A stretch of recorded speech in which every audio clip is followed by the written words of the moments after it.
Okay, so are you ready to dive in? Today, we're tackling game theory. Game theory. All right, let's do it. Now, I've got this game theory crash course outlined in front of me, but Sounds intense. it is, but we got to make this fun, right?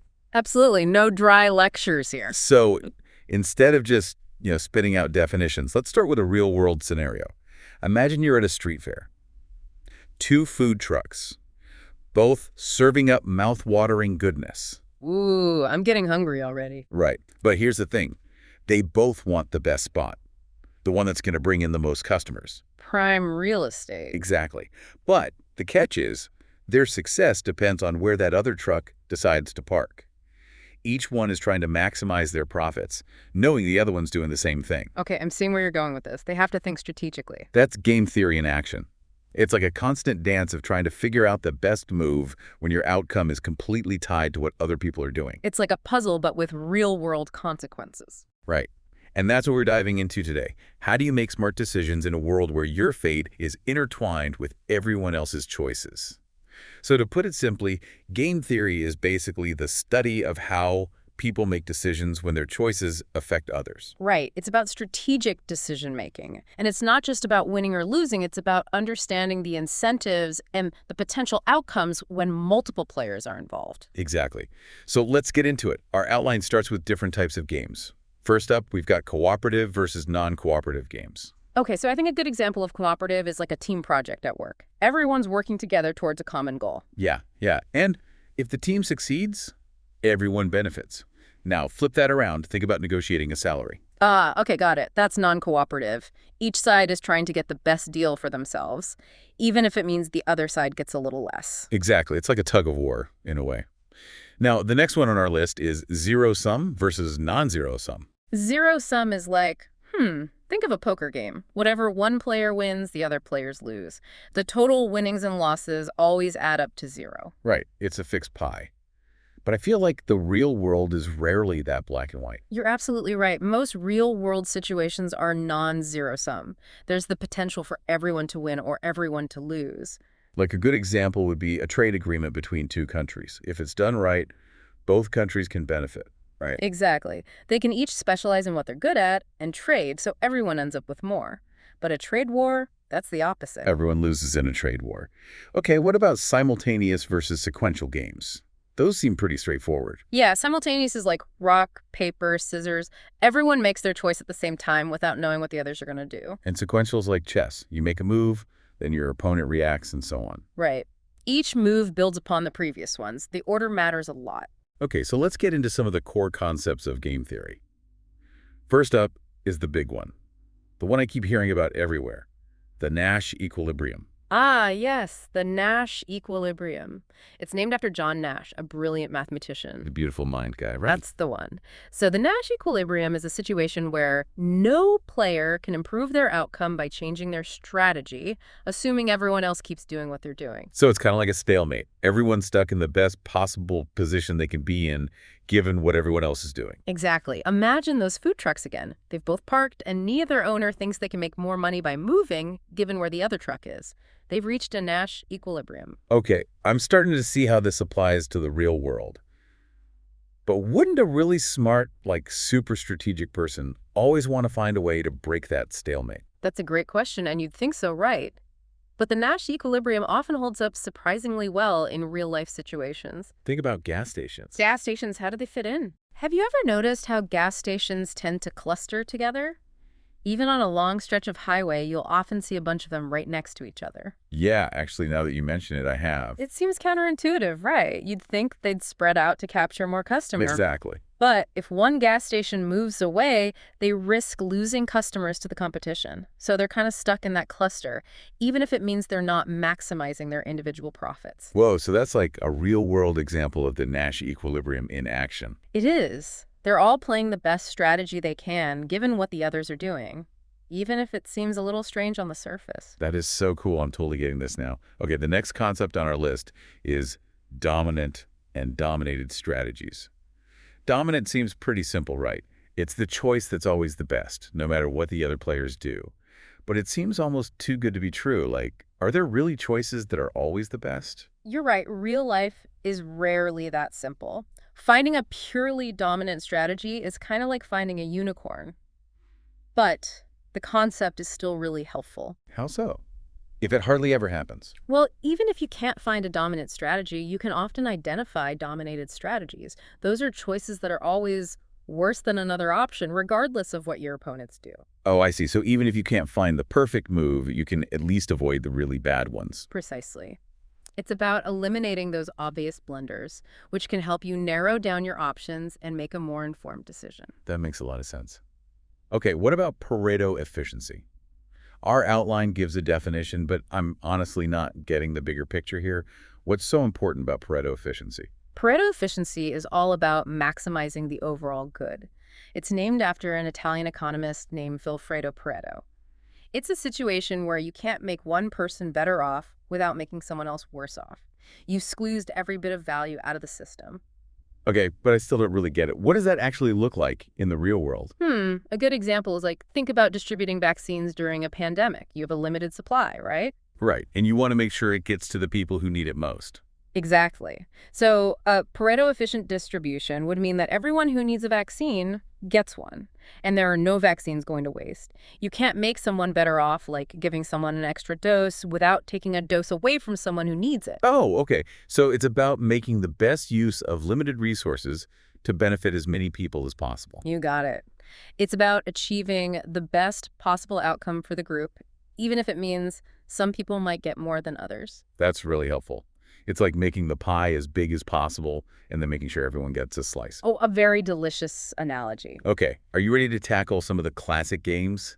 The ones that always pop up in game theory discussions? Hit me with them. I'm ready for a challenge. Okay, first up, the one that everyone talks about, the prisoner's dilemma. Ah, yes, the prisoner's dilemma. This one is a classic for a reason.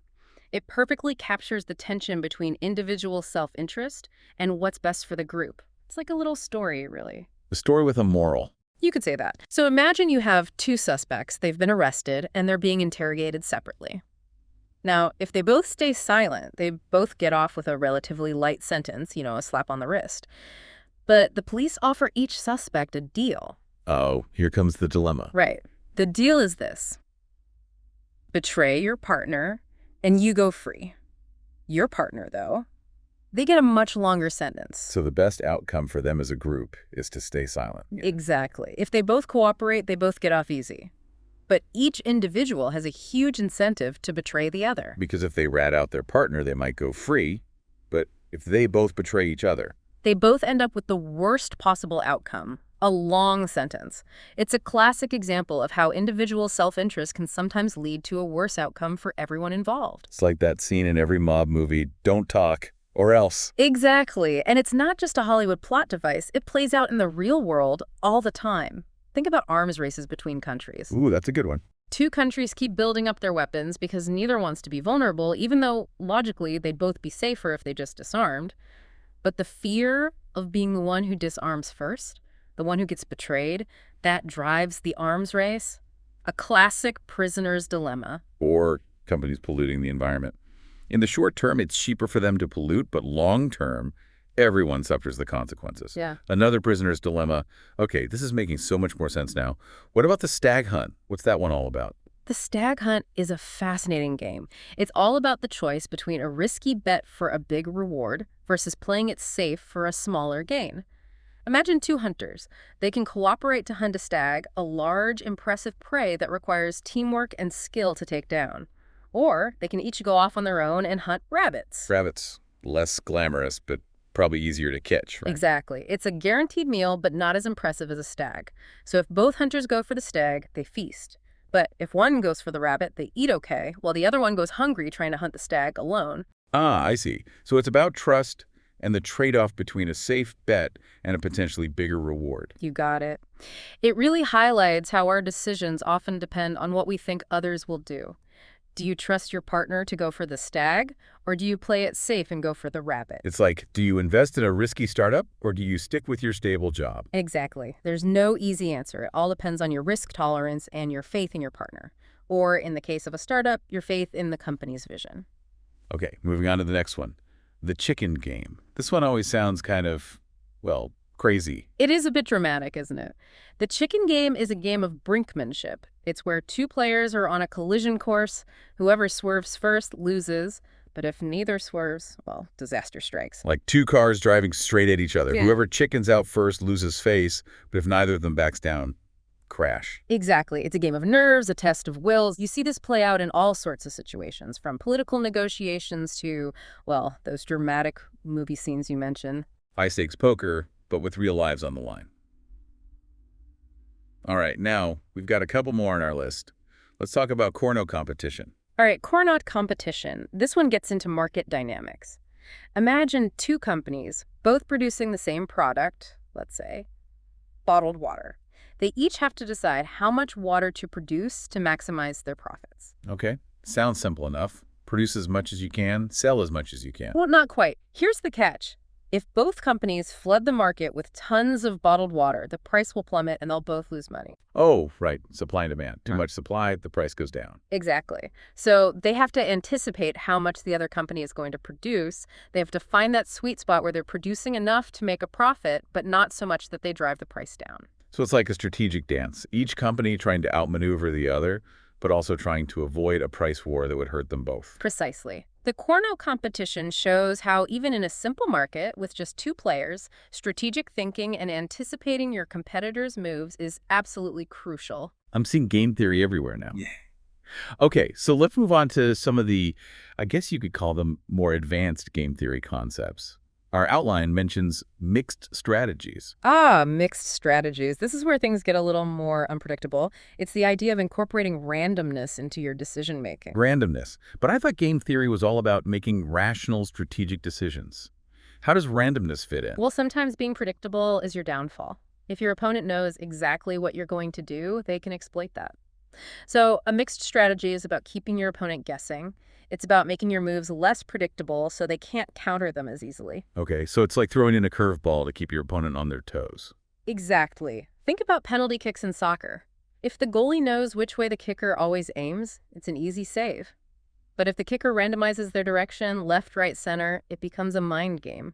The goalie has to guess, and that introduces an element of chance. Okay, that's a really good example. I get it now. What about repeated games and evolutionary games? What are those all about? Those are fascinating areas of game theory. So repeated games are basically what happens when players interact over and over again. It's not just a one-off encounter, it's an ongoing relationship. Think about businesses competing in the same market. So they start to learn each other's moves. Right. Figure out each other's strategies. Exactly. And over time, their strategies might evolve. They might start to cooperate more, or they might find new ways to outmaneuver each other. Repeated games can get really complex, and they can help us understand how cooperation can emerge even in competitive environments. It's like learning to play nice in the sandbox, eventually, ever you've thrown enough sand at each other.